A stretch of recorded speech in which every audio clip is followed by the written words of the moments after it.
Welcome back to clean news Rajasthan. चलिए देखते हैं राजस्थान की 15 फटाफट बड़ी खबरों को।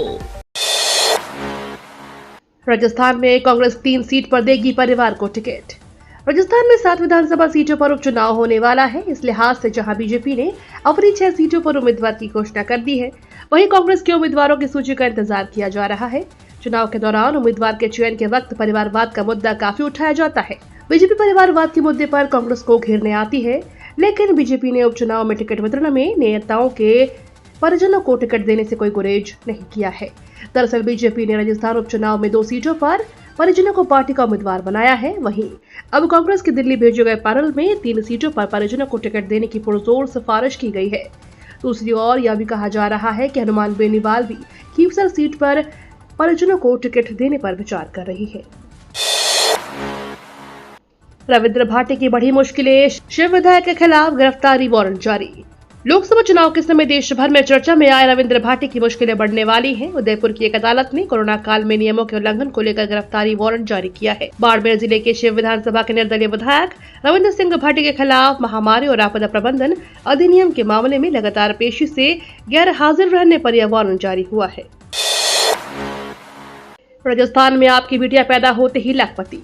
राजस्थान में लगातार पुरानी योजनाओं का नाम बदलकर उनका विस्तार किया जा रहा है। इसी क्रम में मुख्यमंत्री राजश्री योजना का नाम बदलकर लाडो प्रोत्साहन योजना रखा गया है। यह योजना बच्चों के सशक्तिकरण और शिक्षा को प्रोत्साहित करने के लिए चलाई जा रही है। इस योजना के तहत पहले 50,000 की राशि बच्चों को दी जाती है, लेकिन अब इस योजना में बदलाव किया गया है। आपको बता दें, इस लाडो योजना महिला एवं बाल विकास विभाग की ओर से संचालित की जाएगी। इस तरह बच्चों को 50,000 की जगह अब 1 लाख रुपए राशि दी जाएगी। आपको बता दें, इस योजना में कक्षा 1 से 12वीं तक के राज्य के विद्यालय के साथ सरकार ने मान्यता प्राप्त निजी स्कूलों को भी शामिल कर लिया है, जिसके तहत बालिका के 12वीं क्लास में प्रवेश करते ही उसे राशि दी जाएगी। स्कॉलरशिप के लिए आवेदन प्रक्रिया शुरू। अगर आप राजस्थान के किसी भी सरकारी विश्वविद्यालयों या महाविद्यालयों से पढ़ाई कर रहे हैं तो आपके लिए अच्छी खबर है। उच्च शिक्षा विभाग ने विश्वविद्यालयों और महाविद्यालयों में पढ़ाई कर रहे छात्रों के लिए स्कॉलरशिप के लिए आवेदन प्रक्रिया शुरू कर दी है। 11 विभिन्न प्रकार के स्कॉलरशिप के लिए आवेदन आमंत्रित किए गए हैं। छात्र छात्राएं 31 दिसंबर तक स्कॉलरशिप के लिए ऑफलाइन आवेदन जमा कर सकते हैं। आवेदन फॉर्म विश्वविद्यालय या महाविद्यालय से प्राप्त किए जा सकते हैं, जिन्हें समय सीमा के भीतर भरा जाना आवश्यक है। आरसीए में वसुंधरा राजे के बेटे की एंट्री का रास्ता साफ। राजस्थान क्रिकेट की सियासत में एक और बड़े नेता के बेटे की एंट्री हो गई है। इस बार पूर्व सीएम वसुंधरा राजे के बेटे सांसद दुष्यंत सिंह की एंट्री हो गई है। उन्हें झालावाड़ जिले में संचालित 8 क्रिकेट क्लब में से एक भारत क्रिकेट क्लब का अध्यक्ष चुना गया है। अब कयास लगाए जा रहे हैं कि आगामी दिनों में होने वाले जिला क्रिकेट एसोसिएशन के चुनाव में उनको निर्विरोध अध्यक्ष चुना जा सकता है। दरअसल डीसीए में अध्यक्ष चुने जाने के बाद सांसद दुष्यंत सिंह की आरसीए में एंट्री तय मानी जा सकती है, क्योंकि जल्द ही राजस्थान जिला क्रिकेट संघों के चुनाव होने वाले हैं। इसके बाद ही आरसीए का रास्ता तय होना है। डोटासरा आइटम बॉय की तरह जोधपुर में सतीश पूनिया का बड़ा बयान। राजस्थान में उपचुनाव की गहमा गहमी के बीच राजस्थान बीजेपी के प्रभारी सतीश पूनिया कल अपने जन्मदिन पर जोधपुर पहुंचे थे, जहां उन्होंने पीसीसी चीफ गोविंद सिंह डोटासरा और पूर्व सीएम अशोक गहलोत पर निशाना साधा। उन्होंने कहा कि कांग्रेस के कुछ करिश्माई नेता हरियाणा भी आए थे, लेकिन कुछ कर नहीं पाए। उन्होंने कहा कि पूर्व सीएम अशोक गहलोत तो कांग्रेस के मार्गदर्शन मंडल में चले गए हैं और गोविंद सिंह डोटासरा सिर्फ आइटम बॉय की तरह गमछा हिला सकते हैं। दरअसल भाजपा के वरिष्ठ नेता और हरियाणा प्रभारी सतीश पूनिया ने बुधवार को जोधपुर के सर्किट हाउस में पत्रकारों से बातचीत में ये बातें कही हैं। सरकारी कर्मचारियों को सीएम भजनलाल शर्मा का तोहफा, धूमधाम से मनेगी दिवाली। राजस्थान के सरकारी कर्मचारियों के लिए दिवाली से पहले बड़ी खुशखबरी सामने आई है। सरकार ने राज्य के कर्मचारियों को सैलरी और पेंशन दिवाली से पहले देने का आदेश जारी किया है। वित्त विभाग के आदेशानुसार इस बार सरकारी कर्मचारियों की पेंशन और सैलरी 30 अक्टूबर को आ जाएगी। इस आदेश के अनुसार 31 अक्टूबर को दीपावली पर्व होने के कारण, जो कि राज्य पत्रित अवकाश है, राज्य सरकार द्वारा निर्णय लिया गया है। राज्य के कार्यालयों के अधिकारियों कर्मचारियों के माह अक्टूबर 2024 के वेतन और भत्तों आदि का भुगतान दिनांक 30 अक्टूबर 2024 को कर दिया जाए। राजस्थान विधानसभा उपचुनाव के लिए भाजपा स्टार प्रचारकों की लिस्ट जारी। राजस्थान की 7 सीटों पर होने वाले उपचुनाव को लेकर भाजपा की तैयारी कांग्रेस के मुकाबले ज्यादा मुस्तैद नजर आ रही है। भाजपा ने 7 में से 6 सीटों पर प्रत्याशी की घोषणा 19 अक्टूबर को कर दी है, जबकि कांग्रेस अभी तक एक भी जगह से प्रत्याशी की घोषणा नहीं कर सकी है। प्रत्याशियों की घोषणा के बाद भाजपा ने बुधवार को स्टार प्रचारकों की लिस्ट भी जारी कर दी। राजस्थान उपचुनाव के लिए भाजपा के स्टार प्रचारकों की लिस्ट में 40 नेताओं के नाम शामिल हैं, जिसमें मुख्यमंत्री विजय लाल शर्मा के साथ पूर्व सीएम वसुंधरा राजे सहित कई केंद्रीय मंत्री शामिल हैं। राजस्थान में सरकारी नौकरी का सपना, 1476 पदों के लिए आवेदन की घड़ी अंतिम चरण में। राजस्थान मेडिकल एजुकेशन सोसाइटी के माध्यम से चिकित्सक शिक्षकों के 1476 पदों पर भर्ती के लिए आवेदन की अंतिम तिथि आज 24 अक्टूबर है। अभ्यर्थी आवेदन की हार्ड कॉपी, दस्तावेज सहित चिकित्सा शिक्षा निदेशालय में 25 अक्टूबर को 5:30 बजे तक जमा करवा सकेंगे।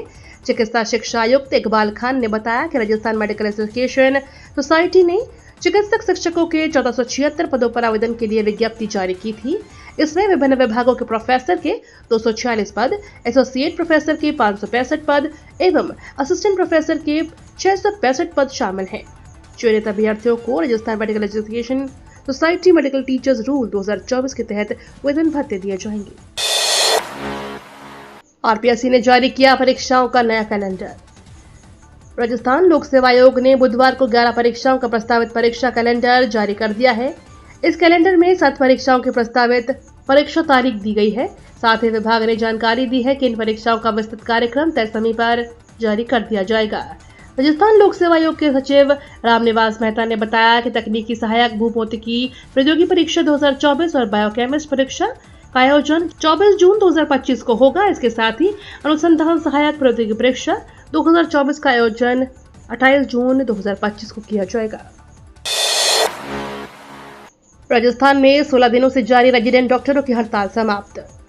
राजस्थान में 16 दिनों से जारी रेजिडेंट डॉक्टरों की हड़ताल आज कोर्ट के हस्तक्षेप के बाद समाप्त हो गई।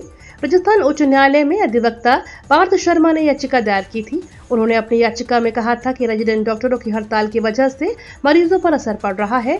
पार्थ शर्मा की याचिका पर कोर्ट ने संज्ञान लिया और सभी पक्षों को बुलाया।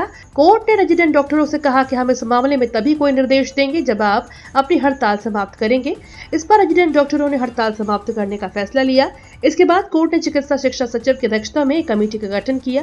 कमेटी में वित्त विभाग और चिकित्सा शिक्षा विभाग के सचिव, अतिरिक्त महाधिवक्ता, कॉलेज के प्रिंसिपल, रेजिडेंट डॉक्टरों के 2 प्रतिनिधि, एक महिला और एक पुरुष डॉक्टर भी शामिल होंगे।